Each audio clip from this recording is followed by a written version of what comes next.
Que a paz de nosso Senhor e Salvador Jesus Cristo esteja com todos vós. Aqui quem vos fala é o irmão Jorge, dando continuidade em nossos estudos sobre os valores do cristianismo. E não deem likes, mas ativem os sininhos para serem notificados a cada nova postagem aqui neste canal. E repassem para o maior número possível de pessoas, para que cada pessoa conheça os valores do cristianismo. Dando continuidade em nossos estudos, vejam bem, meus irmãos, de forma muito, mas muito resumida, ética podemos dizer que é um conjunto de princípios universais como não matar, não roubar, não estuprar, não ser desonesto nem injusto. Ou seja, são valores que vêm de dentro da consciência de cada um em toda a humanidade, condenando tais práticas. Por quê? Como eu falei, quais eram os mandamentos que existiam na época de Noé? Nenhum. Então, de onde veio esse pensamento, esse entendimento de que não se deve matar? Isso era comum na época de Noé, mas está escrito que ele era um homem íntegro na sua época, porque ele não concordava com aquilo. Então, de onde veio esse senso de que aquilo é errado? Veio da própria consciência. Enquanto que a moral é a aplicação da ética. Nós temos que entender que a ética cristã não é obrigatoriamente igual à ética fora do cristianismo, porque uma vez que vem da consciência, deve-se considerar o valor ético incutido na consciência de cada um em seu meio. Por exemplo, os princípios éticos contidos na Bíblia são uma forma de converter a Deus os corações daqueles que a eles se submeterem. Porque seguindo-os, Deus, através do seu código de conduta ética, é que estará mostrando o certo e o errado, e não mais a consciência de cada um. Por exemplo, o próprio Senhor Jesus Cristo, em Mateus, capítulo 18, versículo 7, diz assim: ai do mundo por causa dos escândalos, porque é inevitável que venham escândalos, mas ai do homem pelo qual vem o escândalo. Já é um princípio ético. O Senhor já está dizendo aqui como é que deve ser. Tem que ter exemplo, tem que ser exemplo. E onde está a moral nisso? É você colocar isso em prática. Ainda em Mateus 18, no versículo 6, o Senhor Jesus Cristo diz: qualquer, porém, que fizer tropeçar a um destes pequeninos que creem em mim, não precisa ser convertido. Qualquer um destes pequeninos que creem em mim, melhor lhe fora que se lhe pendurasse ao pescoço uma grande pedra de moinho e fosse afogado na profundeza do mar. Ele está dizendo o que vai acontecer. O que vai acontecer com aquele crente? Aquele que se diz servo de Deus, que por causa da sua carnalidade, por causa do seu materialismo, por causa da sua vaidade, porque ele não quer ser diferente, porque ela não quer ser diferente, porque ela quer ser igual. Ela quer ser aceita naquele meio social que não é o meio cristão. Então ela não quer abrir mão da vaidade. E por causa dessa vaidade, por causa desse materialismo, por causa desse consumismo, ele faz alguém tropeçar. Ele faz alguém se escandalizar. O Senhor está dizendo que vai cobrar dele. Qual é a ética existente nisso aí? O exemplo. O zelo pelos outros. O cuidado. Outro exemplo está em 1 Coríntios capítulo 6, versículo 12, quando Paulo nos mostra um princípio ético básico. Todas as coisas me são lícitas, mas nem todas as coisas convêm. Todas as coisas me são lícitas, mas eu não me deixarei dominar por nenhuma delas. O que ele está dizendo aqui? Que para mim tudo é permitido, mas não é porque para mim tudo é permitido que eu posso fazer tudo. Eu hoje sou convertido, pertenço ao meio cristão, então eu tenho que observar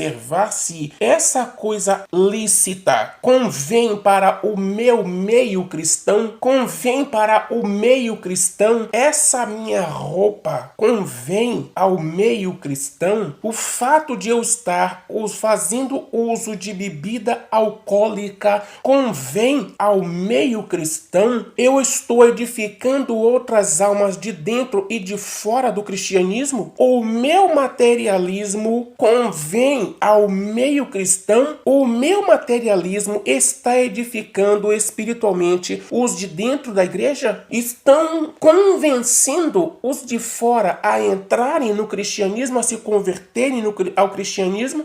A minha carnalidade está sendo conveniente ao cristianismo, ao evangelho, à santidade de Deus? Porque o próprio Deus disse: sede santo porque eu sou santo. O meu comportamento está conveniente a um Deus santo ao qual eu sirvo? Ou pelo menos digo servir? Todas as coisas me são lícitas, mas nem todas me convêm. Tem coisas que são lícitas somente para casados, mas não para solteiros, mas não deixam de ser lícitas. Tem coisas que são lícitas somente para homens, não são lícitas para mulheres, mas não deixam de ser lícitas. Tem coisas que são lícitas somente para mulheres, não são lícitas para homens, não deixam de ser lícitas. Tem coisas que são lícitas somente para jovens, não são lícitas para idosos, continuam lícitas. Tem coisas que são lícitas somente para casados e não para solteiros, não deixam de ser lícitas. Tem coisas que são lícitas somente para não convertidos, mas não deixam de ser lícitas. Todas as coisas me são lícitas. Tem ambientes que são lícitos somente para não convertidos, mas não são lícitos para convertidos, mas não deixam de ser lícitos. Porém, nem todas são convenientes ao meio ao qual eu, por vontade própria, por livre e espontânea vontade, decidi fazer parte. Nós temos que entender que quando nós decidimos nos converter, nós estamos assumindo um compromisso com Deus e esse compromisso vai ser cobrado. Cada um pare de inventar para si um Deus que te aceita com essa conduta. Porque quando você se converteu ao Deus de santidade e que disse: sede santos porque eu sou santo. Ele faz a parte dele, ele vai cobrar a tua parte. Ele vai cobrar. Porque você fez um acordo com ele, você não foi forçado a isso. Você fez um pacto com ele quando você se converteu, você não foi forçado a isso. E esse pacto vai ser cobrado, a tua parte vai ser cobrada. E outro exemplo é o que está escrito em 1 Coríntios capítulo 10, versículo 31. Portanto, quer comais, quer bebais, ou façais qualquer outra coisa, fazei tudo para a glória de Deus. Qual é o valor? Qual é a ética existente nisto aí? É a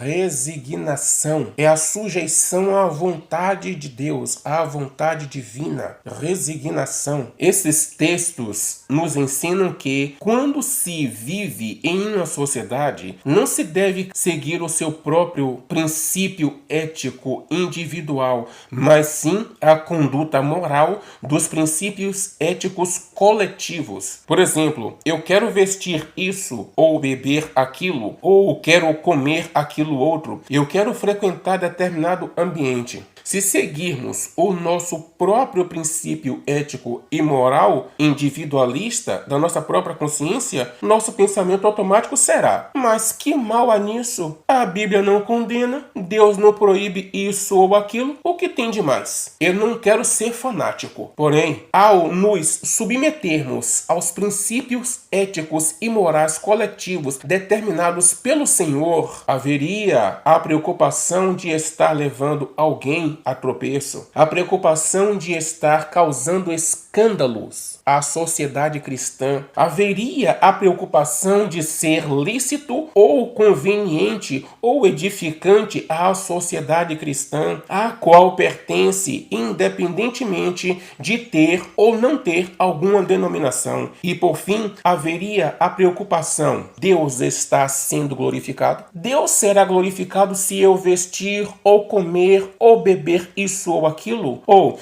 se eu frequentar determinado ambiente, em que Deus será glorificado? Há pessoas que, ao se desviarem da igreja, se entregam a dissoluções, a pecados, a condutas totalmente reprováveis. E muitos pensam que é fruto de demônio que dominaram aquela alma, tornando seu último estado pior do que o anterior, antes da sua conversão. Quando, na verdade, é apenas ausência de valores morais que não aprendeu no meio familiar e nem na igreja. Por exemplo, você que nunca bateu na sua mãe, você se imagina se convertendo ao cristianismo, de repente, por algum motivo, você se desvia, volta para o pecado, e aí você vai bater na sua mãe? Você consegue se imaginar fazendo isso? O que é que vai impedir você de bater na sua mãe? Os valores éticos e morais que foram colocados em você desde a infância. Por isso que a própria Escritura Sagrada nos diz: ensina o teu filho no caminho que deve andar enquanto está pequeno, e depois de grande não se desviará dele. Olha, o nome disso é o quê? Resignação. É você se submeter à vontade divina.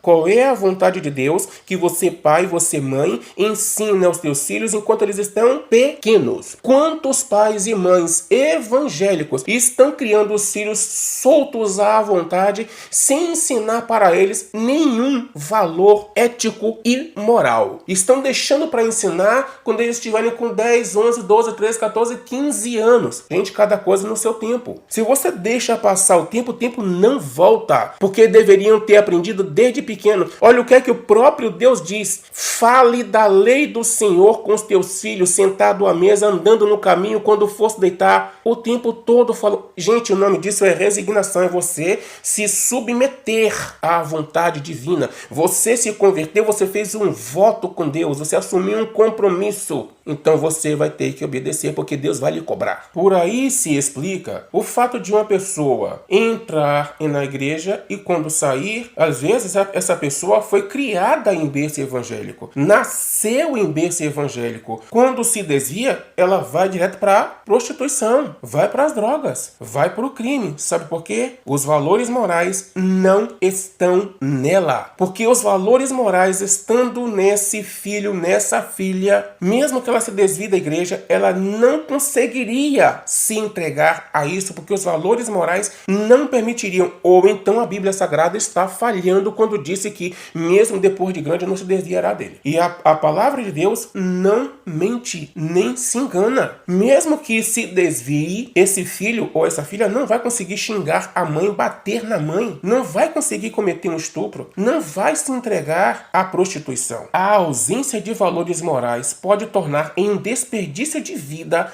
a existência de alguém. Isso porque a inexistência desses valores faz com que ela seja inútil. A existência dessa pessoa seja inútil em seu meio social. Uma vez inútil, a sua existência torna-se um desperdício em seu meio social. É só a pessoa se perguntar: qual é a minha utilidade no cristianismo? A igreja, cumprindo o seu papel, guiando as ovelhas aos valores éticos e morais do cristianismo, da Escritura Sagrada, estará convertendo um desperdício de vida em uma vida de grande importância, de grande valor em seu meio social. Você que é convertido ou convertida ao cristianismo, faça-se essa pergunta: a minha existência no cristianismo é um desperdício ou eu tenho sido útil ao cristianismo? Pergunte a si mesmo ou a si mesma: eu tenho sido um cristão ou uma cristã de valor para o cristianismo? Ou a minha existência é um desperdício de vida? Porque, gente, as pessoas confundem muitas coisas. As pessoas pensam que ser útil, que não desperdiçar a vida é você curtir. Aí eu trabalhei, eu tenho que curtir, porque eu não posso, a vida é curta, eu tenho que curtir, eu não posso desperdiçar a vida. Gente, desperdício de vida é quando você não é útil. Isso é um desperdício. Quando você não é útil no seu meio familiar, quando você não é útil no seu local de trabalho, quando você não é útil para os seus vizinhos, para a sua sociedade, quando você não é útil para o meio ao qual você mesmo decidiu se converter, quando você não é útil para o reino de Deus. Porque o que foi que o Senhor Jesus Cristo disse? Vinde a mim e vos farei pescadores de homens, pescadores de almas. O objetivo de Deus é que aumente o seu número dos salvos. Você tem sido útil para isso? Ou tem sido um desperdício? Isso é um desperdício. É você viver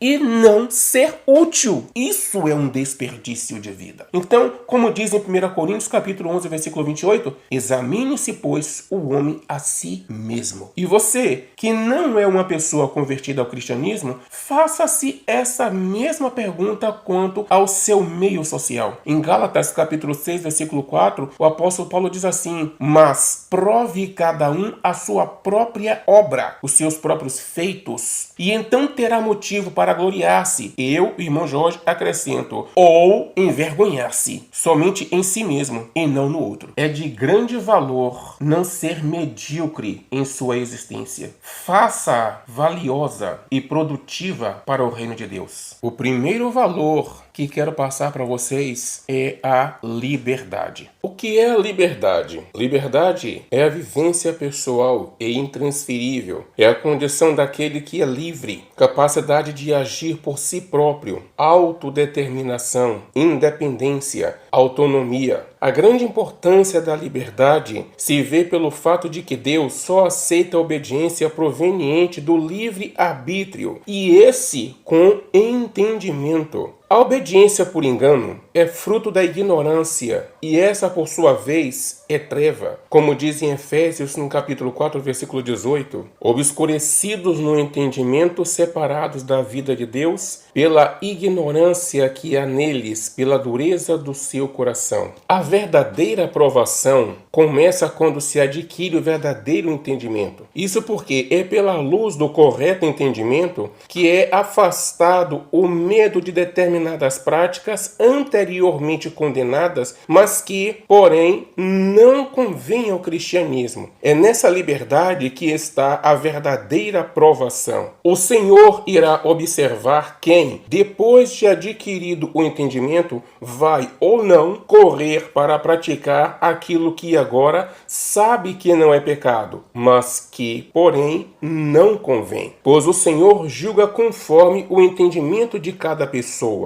Por isso ele quer que todos cheguem ao conhecimento, como está escrito lá em 1 Timóteo, no capítulo 2, versículos 3 e 4. Em Atos dos Apóstolos, no capítulo 17, no versículo 30, diz que Deus não leva em conta o período da ignorância. Ou seja, se a pessoa fez o certo ou o errado por ignorância, não é considerado como erro ou acerto. O que é a ignorância? É a falta do saber, a falta do entendimento. É possível uma pessoa ter boa intenção em práticas erradas, mas ainda assim está presa nas trevas da ignorância. Em Atos 3, no versículo 19, diz que devem se converter para que sejam cancelados os pecados, ou seja, sair das trevas para a luz, de maneira que tudo que for feito, certo ou errado, seja feito com entendimento.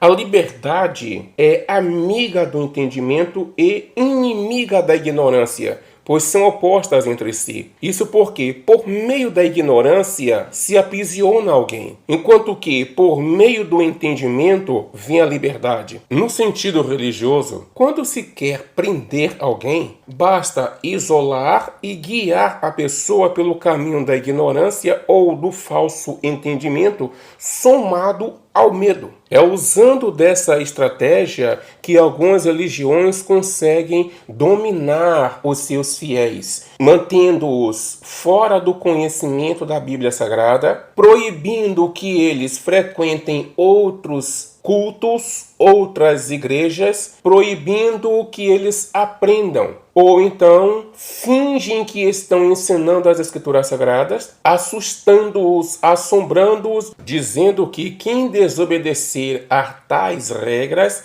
receberá a punição da parte de Deus. Assim, eles isolam a pessoa. E aí cumpre-se o que está escrito em Provérbios, no capítulo 18, versículo 1. Aquele que se isola insurge-se contra a verdadeira sabedoria. Em Atos, no capítulo 17, no versículo 11, nos fala como eram excelentes os bereanos, mais dos que os de Tessalônica, pelo fato de examinarem as Escrituras diariamente. Aqueles que querem ter domínio sobre as pessoas, o que é que eles fazem? Eles convencem a não conhecerem as Escrituras Sagradas, mas a própria Escritura chama de excelentes os bereanos pelo fato de eles examinarem as Escrituras Sagradas cotidianamente. E o próprio Senhor Jesus Cristo disse: vocês erram não conhecendo as Escrituras Sagradas. Por que o Senhor Jesus Cristo disse isso? Por quê?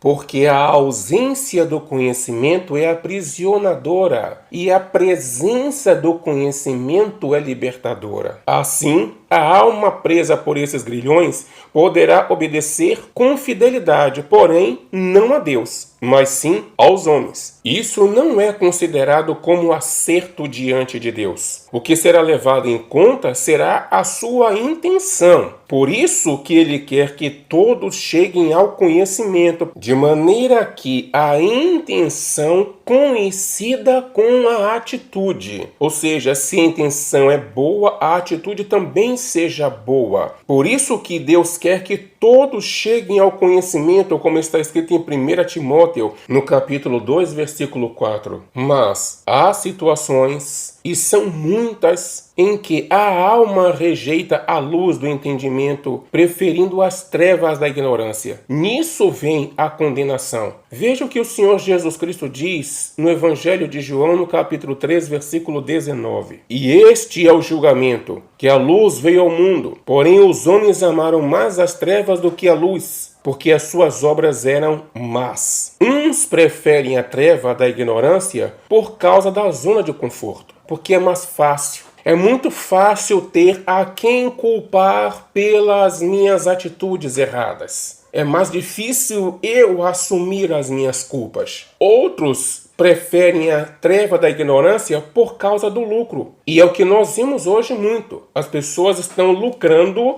em cima da ignorância dos outros. Outros preferem a treva da ignorância para se absterem de cobrança de Deus e da própria consciência, como se pudessem enganar a Deus em suas intenções. Da cobrança da sua consciência para poderem dizer para si mesmas: ah, mas eu não sabia. Só que naquele grande dia, ninguém terá desculpa do seu erro. A prisão, ela pode ser proveniente do domínio do homem sobre o homem, que é o caso das religiões, quando homens criam templos, põem uma placa na frente, criam suas próprias doutrinas, e você procura a doutrina de Cristo e não acha, você só acha a doutrina dos homens, para assim terem domínio sobre outros homens. E aí as pessoas querem praticar determinada coisa e não praticam porque estão presas àqueles dogmas, àquelas regras, àquelas doutrinas que os homens criaram e não Deus. A prisão pode ser também através do domínio do pecado sobre a alma, que não consegue se libertar de determinadas práticas pecaminosas. São os que a Bíblia chama de escravos dos prazeres. Essa prisão também pode ser pelo domínio do maligno sobre a alma, ou seja, é a pessoa possessa que é forçada a fazer o que não quer. E esta prisão pode ser também pelo próprio eu de cada pessoa. É quando a pessoa, mesmo sendo honesta, uma pessoa de oração, uma pessoa que cultua a Deus, que louva, que ora, uma pessoa justa, uma pessoa verdadeira, uma pessoa caridosa, de conduta exemplar, mas que é presa em seu próprio orgulho, no seu próprio eu, que, nos outros casos, a prisão pode ser percebida pelo cativo, mas, quando vinda do seu próprio eu, a alma tem o seu orgulho maquiado por uma boa postura perante as várias sociedades e assim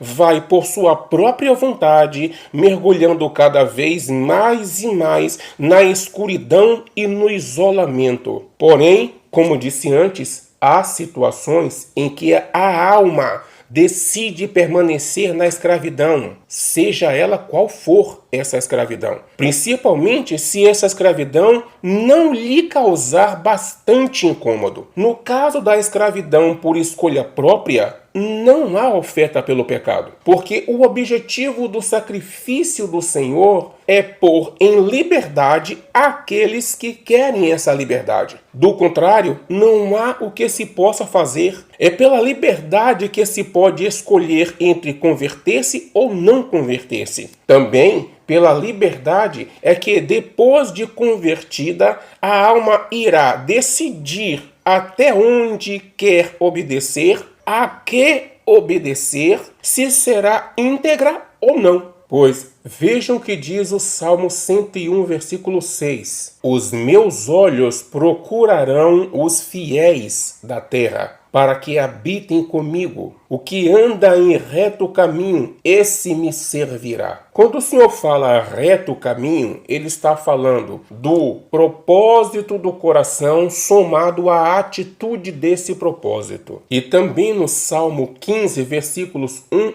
e 2, diz assim: Quem, Senhor, habitará no teu tabernáculo? Quem há de morar no teu santo monte? O que vive com integridade e pratica a justiça, e de coração fala a verdade. Observem a palavra integridade e pratica a justiça e de coração. Por que de coração? Porque Deus quer que essa boa intenção que há no coração seja posta em prática, em forma de justiça, verdade, honestidade, integridade. Valorize a tua liberdade. Em Colossenses capítulo 2, versículo 8 diz: Cuidado que ninguém vos venha a enredar com sua filosofia e vãs sutilezas, conforme a tradição dos homens, conforme os rudimentos do mundo e não segundo Cristo. É aquilo que eu vos falei antes. Constroem templos, colocam placas e criam doutrinas de homens. Mas você procure os mandamentos do Senhor Jesus Cristo, as doutrinas de Cristo, e você não vai encontrar. Como está escrito na carta aos Gálatas, no capítulo 5, versículo 1.